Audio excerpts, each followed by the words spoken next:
All right, we finally get our first look at Alex Tui. And right away, he looks 6'9" ish, right? Don't ask me. When I thought Isaiah Mobley was, 7'2", but he looked to be the size as advertised. And the Heat, not the team you exactly want to showcase against in summer league. Like, they're a dog pound. Heat culture. They're going to have these aggressive defenders, and they always overperform in summer league, even if they don't have a lottery pick on their roster. There was no Kalel Ware. They had Yakachunas, who is he like a Gordon Dragic clone? But we're here to talk about Alex Tui, and they open up with like a double pin down screen for he and his fellow Australian Armstrong. And neither one of them really sold the screens. And he was supposed to kind of cut back door. And Miami didn't buy it. They were off to the races for most of the game. But let's start on the defensive end. He handsy, switched well, rotated, aware, aggressive, pretty much came as advertised defensively. And he got every rebound that he should have. I thought that is important, especially when you're talking about a bigger forward. The grab and go that we saw a lot of in the highlights from the Australian League. Look, in Summer League, I think it's a little different where you've got so many guys out there trying to make a team, and the effort level is higher. The backcourt pressure is higher. He got his pocket picked once, and again, it may not be there as much in Summer League as opposed to an NBA game where, let's be real, there's an agreement that for some of the game, we're both going to kind of cruise up and down the court, even though I know backcourt pressure is in vogue right now. I've been in the gym for 25 years. I've got that unk strength, but I don't have the unk belly because I remain dynamic in how I train. And I think most people have figured that out these days, where if you do the same thing over and over again, your body adapts and it's less effective. And so you've got to cross train. You got running shoes, basketball shoes, lifting shoes, and you end up, overstuffing your gym bag, breaking the dogs out in the gym if you really want to train the right way. But I've got a solution for you. An absolutely elite shoe from Nobull, the Drive Ripstop. Super light. This all-in-one upper just provides elite containment. You've got the heel drop to run in them. But then when, you do a little cardio, now you may want to do some plyometrics. You may want to do some box jumps, some sled pushing. It's going to contain your foot so you can go from one activity to the next without, worrying about safety or, like me, changing out your shoes. And so, look, for me with a big foot, I'm not going to lie. Initially, I was like, I don't know if these, stylistically are for me, but they are. And more importantly, they perform in every aspect of the gym. They're super dynamic, a hybrid shoe from Nobull. But what I liked about them was they made my feet look less big, and they fit, and they got that minimalist style, so you can mix and match it with any outfit. And again, hop on the treadmill, vertical incline, right? Go do box jumps, sled push, lateral plyometrics, get right into a squat rack and lift weights, all while feeling secure and comfortable. You could do it in any shoe you want, right? But there are going to be certain movements where you're like, that doesn't feel great laterally, or I don't get the support that I need while I'm lifting. I got an exclusive sneak peek of these launching here, and it's an amazing addition to the Drive franchise, the containment, the traction, the heel drop. So right now, Nobull is offering an exclusive discount. Use the code DRIVE50 for $50 off your purchase of $125 or more. Nobull Drive's franchise includes award-winning footwear and apparel that is made to move with you in and out of the gym, because we know your workouts, they're not one-dimensional. But defensively, he looks like a connector. I know that's not a sexy term and kind of a triggering word for a lot of Warrior fans, right? But defensively, he is going to do the little things. He's going to call a switch early. He's going to be on time. He's going to dig down and recover. He's going to hustle to the corner shooter, those type of things that maintain the integrity of your defense. And so, that's a good starting point. On the offensive end, he was kind of an afterthought, kind of standing off in the corner. He didn't play in the paint, and he didn't shoot the ball much. I think what he understands is his advantage is on the move. It's on the go. And so when he did catch the ball, you saw him try to kind of like rocker step or hop into the catch so he could go all in one motion. He got nailed for a travel one time. But I think it's important that he understands that, right? He's not a from a standstill jab step, quick first step guy. It's in motion and in pace where he thrives. And so you got to play faster for him. And when you look at Taron Armstrong, that connection would make sense hypothetically the way Taron pushes the ball up and down the court. The handle, he seems it's confident. I don't know if it's as tight as you would have hoped for, but what I did like was, he made a move, got into the paint, and there was nothing there. He passed it out and right away went to rescreen. And the little bit of interesting information that was dropped in the telecast is the team he played for in Australia is owned by Andrew Bogut. I had suspected that he was a bird in our ear on this one. And you like it, but at the same time, you also feel like maybe his advice is biased. How could Bogut not be biased towards the kid? Anyway, catching the ball in motion, playing in pace is an obvious thing for him. The shot, it looks fine. He took one wing three late in the game. I liked that he settled his feet. He didn't try to just like gather it up and flick it up quick. He knows he's not like a big wing. He shot it like a forward, right? He shot it like a big where he set his feet and he kind of measured it and it looks fine. We'll get plenty of more looks at it to talk about the mechanics. I think for him, what it possibly is going to be, because he likes to catch and go right away, catch on the hop and go in motion, he's going to have to determine when he wants the shot. He's going to have to want it and not get caught in that gray area, that no man's land of like, catch it, jab, am I going to go, like that? Like, I don't think that's going to be in his game where like a true shooter can catch, jab, look, and then take it right. It's going to have to be almost predetermined, I think, for him to shoot it well. And the question is, how often is he confidently going to predetermine he wants to take that? Probably the corner ones, right? But all in all, like I got to say, again, it's all relative to this athletic, scrappy Heat team.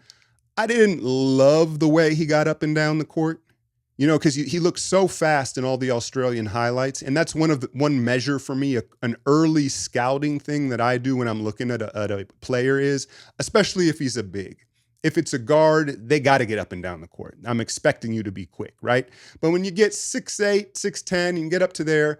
To me, one of the early signs is how easily do they get up and down the court, right? Where like Kevon is an example of like, it's just so lumbering. It's not easy for him to get up and down the court as opposed to some of these big guys that can just glide up and down the court.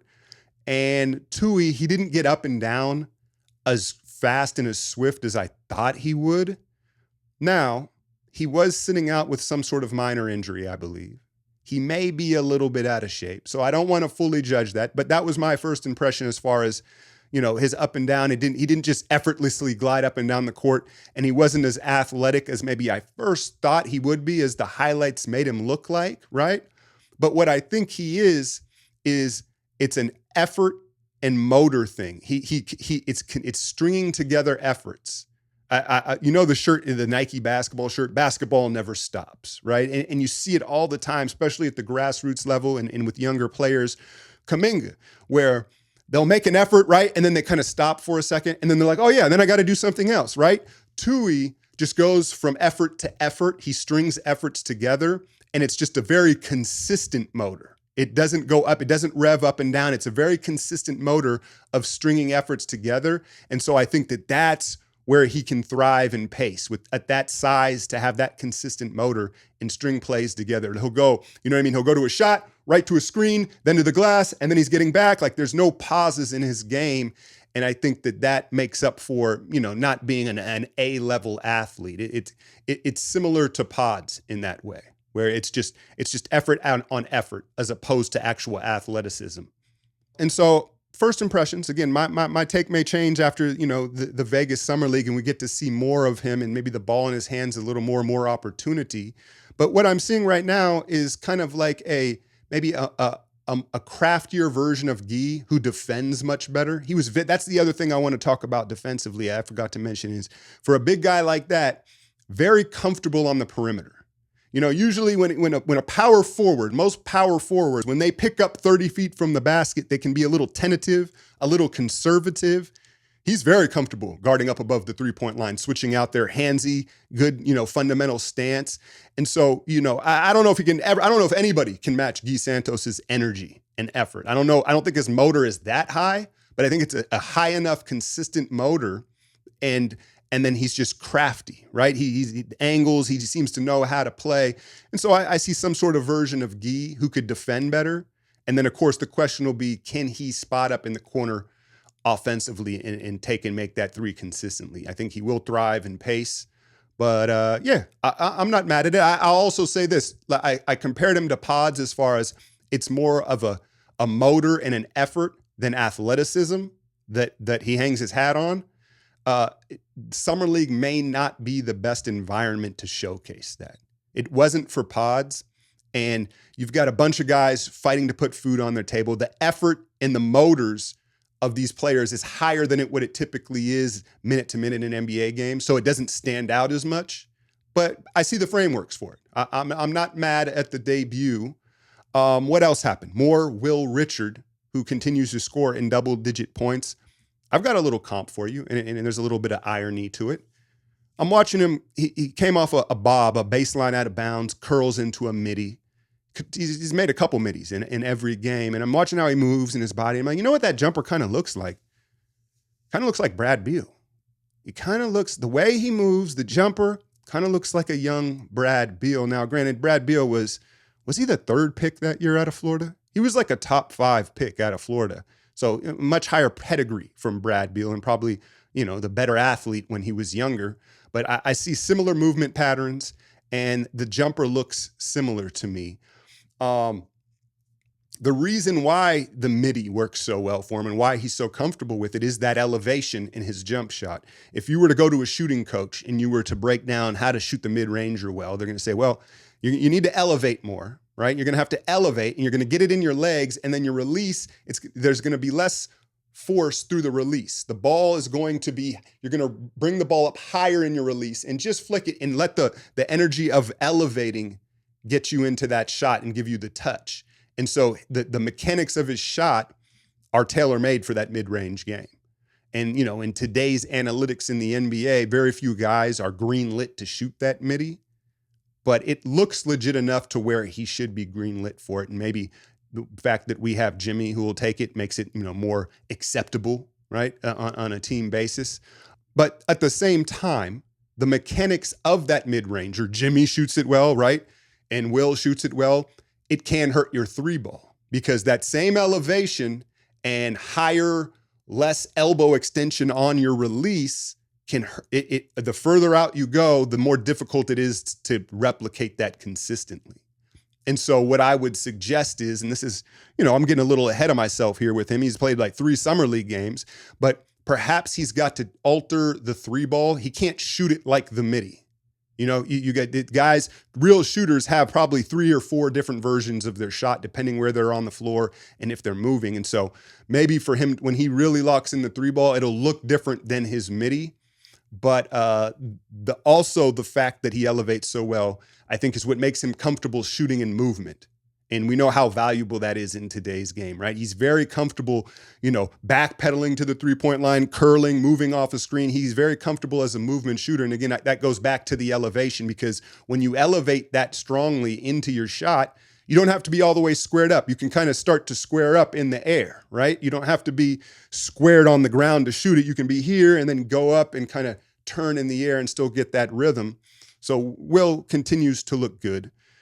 I do want to speak a little bit on this Kuminga situation, as I've been waiting to just hear, what's going to go on, and it looks like we're still going to be waiting. What would Jackson Rowe look like in Kuminga's minutes next year? I know I'm triggering some of y'all, right? But would you get 70% of his production on a minimum contract, I should say? I'm not trying to hate on JK. If you follow my content closely, I've been rooting for him. I call him out if I don't like something. I call out the organization for mishandling him. I think both things can be right. But, you heard Draymond, he's clearly misplayed his hand. This time last year, or headed into last season, there was an extension on the table, I believe, between 25 and 30 per. and that's the thing. When you look at, I don't know, I didn't read all of Draymond's quote. I kind of just headlined it. I read some of it. And sometimes I just don't want to hear from Draymond. No, but it's very, I think, common with these young pro athletes is in business. What you don't understand is, as you get older, I've learned this, you're going to have to get comfortable trusting people you don't know. Meaning like someone who specializes in different areas, right? And a lot of these guys hire agents, handlers, trainers because they know them, right? But you have to build the trust with what's best for you. And again, it seems like they mishandled the situation. He's going to meet with the team and teams when everyone's in Vegas, and maybe we get some sort of resolution. As far as the rumored Sacramento deal, I'm down for Malik Monk and Devin Carter. Throw us some second rounders too, whatever. Hey, take a first off them. Sacramento, they might do it. No, but I look, Malik Monk, you know who he is. He's a bucket, right? He would provide the same amount of offense, if not more. We know that his ceiling, he is who he is. He's not going to change, but he's a much needed shot creator, right? And a microwave scorer. And then Devin Carter is a legit point of attack defender. Like the one thing I'll say is he's whatever that parting ponytail thing he got going on. Like we're gonna have to dead that if he come to the Bay, because Sac ain't the Bay. No, I'll leave that alone. But other than his hair, he's a legit point of attack defender, and he shoots it better than GP2. So he would be a legit GP2 replacement in my eyes, and then you get the scoring production from Monk. So I wouldn't be mad at that deal. It would make you nervous to see Kuminga just up the freeway 4 times a year, have revenge games, go crazy. Could you see him blamming on Draymond and just giving him you see your boy been in the gym, right? Nah, but yeah, so I don't know. But I want I hope he doesn't get, I guess the latest is that they're going to sign him at some sort of compromise contract. December 15th would be when he would be eligible to be traded for the entirety of the contract. It's starting to make sense. Now, is that deal already going to be worked out? When he signs this compromise contract, is the trade partner already in place? Are they going to showcase him to raise his value in the first months of the season? Can we really afford to do that when the West arms race is so crazy? I don't know, man. I don't know. But I will be back. I've got breakdowns of all the Summer League stuff coming up, and I will be back when some of this free agent news hits. Al Horford, DeAnthony Melton. I've got thoughts, but I'm waiting for something to happen. As always, hit that like, share, and subscribe. I'm out, y'all.